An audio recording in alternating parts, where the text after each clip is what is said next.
نروح لقضية رئيس الجمهورية وخطابه في باكستان، واللي الحقيقة فاجئنا الروائي والكاتب الدكتور يوسف زيدان برصد مجموعة من الأخطاء في خطاب رئيس الجمهورية. لكن أحمد علام يعني الحقيقة أصاب في هذا العنوان اللي في المصري اليوم بكرة، أصاب، ودي اللي احنا اتكلمنا فيه أكتر من مرة. ايه هو اللي قاله أحمد علام بكرة في المصري اليوم؟ زيدان للرئيس، اللي هو الكاتب والروائي يوسف زيدان لرئيس الجمهورية: ابعد الجاهل الذي يكتب خطاباتك. ابعد الجاهل الذي يكتب خطاباتك. زي قرب الذكي الاقتصادي المحترف الذي يدرس قراراتك. والاخطاء الفظيعه في اليومين اللي فاتوا دول الاقتصاديه من اول رئيس الجمهوريه ما مسك لحد النهارده. لكن ان يرصد روائي وكاتب كبير زي الدكتور يوسف زيدان جمله اخطاء وصفها بالشنيعه، شوفوا كلمه ايه؟ الشنيعه. دكتور يوسف زيدان مش بيتصيد، ده هو سمع الخطاب زيه زينا، لكن هو متخصص اكتر مننا. بالمفهوم العام كده يعني لازم يكون في وقفه مع المستشارين المحيطين برئيس الجمهوريه.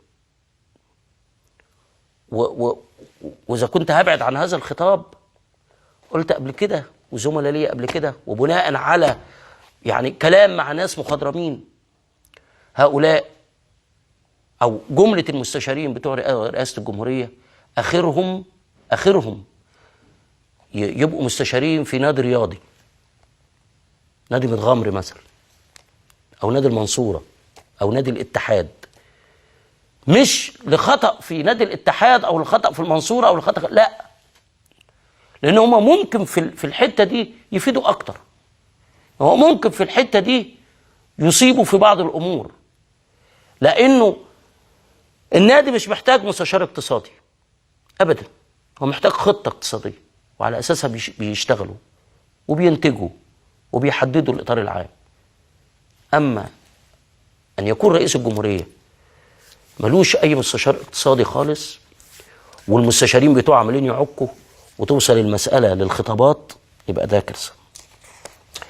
زيدان للرئيس: ابعد الجاهل الذي يكتب خطاباتك.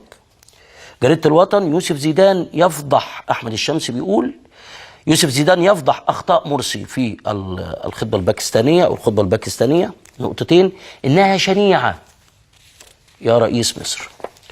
يوسف زيدان يرصد الأخطاء التاريخية في كلمة مرسي بباكستان وأحمد عيد في صحيفة التحرير.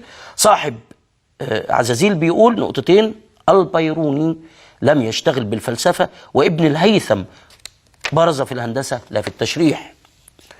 الحرية والعدالة جايبه قدام حضراتكم تقريبا، هيبقى النص الموقع بتاع الحرية والعدالة. وتعالوا نسمع الكلام اللي قاله الدكتور مرسي في الخطاب في باكستان لما كان بياخد الدكتوراه الفخرية في الفلسفة، وبعدين نشوف تعليقات الدكتور يوسف زيدان. كانوا يهتدون بما أمرنا به نبينا الحبيب صلى الله عليه وسلم من أهمية الجد والعمل، إذ قال صلى الله عليه وسلم: إن الله يحب إذا عمل أحدكم عملا أن يتقنه. وقال كذلك: وإذا قامت الساعة وفي يد أحدكم فسيلة فليغرسها. ونرى في التاريخ أبو علي الحسن بن الهيثم يعلم الدنيا الرياضيات والبصريات والفيزياء والتشريح، وها هو جابر بن حيان الأزدي يؤسس علم الكيمياء، وأبو الريحان محمد البيروني يكتشف الدورة الدموية الصغرى وكذلك ما أثرى به علوم الفلسفة والرياضيات والفلك بل وأدب الرحلات، حتى وصفه جورج سارتون في مقدمة كتابه دراسة تاريخ العلم بأنه عالم موسوعي وأنه من أكابر علماء العالم، ووصفه المستشرق الألماني سخاو بأنه أعظم عقلية عرفها التاريخ. ونرى أيضا أبي الوليد بن رشد أرسطو الفيلسوف الذي مضى يصحح من مفاهيم الفلسفة ويقدم شروحا لمدارسها، حتى جاء الفيلسوف الإيطالي بيترو بمبيوناتسي ليؤسس مدرسته الفلسفية باسم المدرسة الأرسطية الرشدية. ولا يفوتنا في هذا المقام أن نذكر عبد الرحمن بن خلدون الذي عرف للعالم أجمع علم الاجتماع. ده الكلام اللي قاله الدكتور مرسي.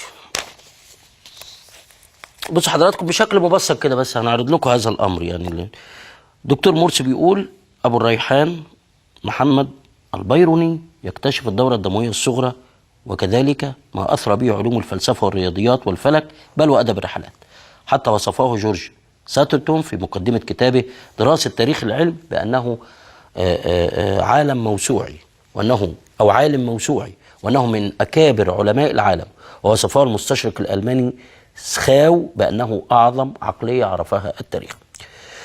الدكتور زيدان بيقول البيروني الذي نطقت اسمه بطريقة خاطئة بتسكين الياء التي بعد الباء لم يكتشف الدورة الدموية الصغرى ولم يسمع بها، فالذي قام بذلك هو ابن النفيس الذي اكتشف الدورتين الكبرى والصغرى، وقام بذلك في مصر بعد زمن البيروني بعدة قرون من الزمان.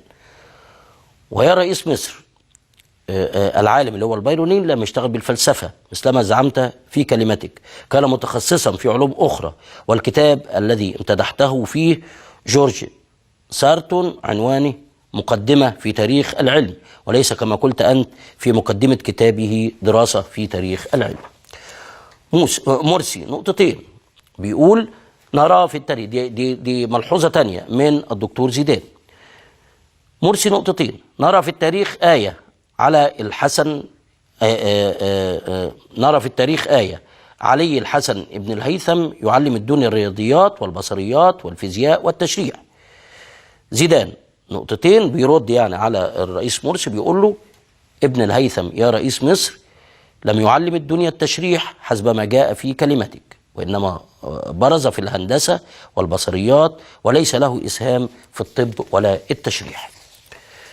الملاحظة الثالثة، مرسي نقطتين، ها هو جابر ابن حيان الأسدي يؤسس علم الكيمياء.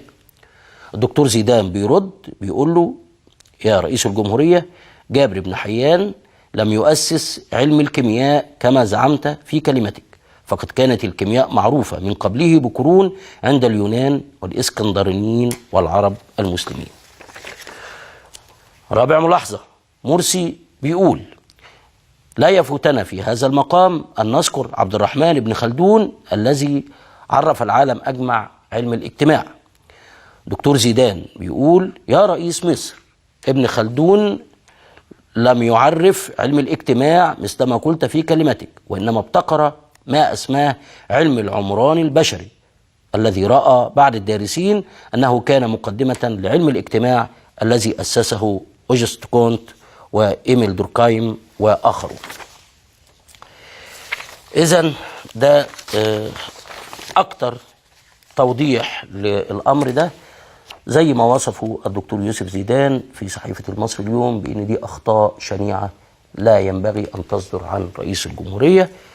ومن المهم أن يعرف المقربين من رئيس الجمهورية والذين يكتبون خطابات رئيس الجمهورية أن هناك خطابات لا تلائم وضع ومركز وقيمة رئيس الجمهورية.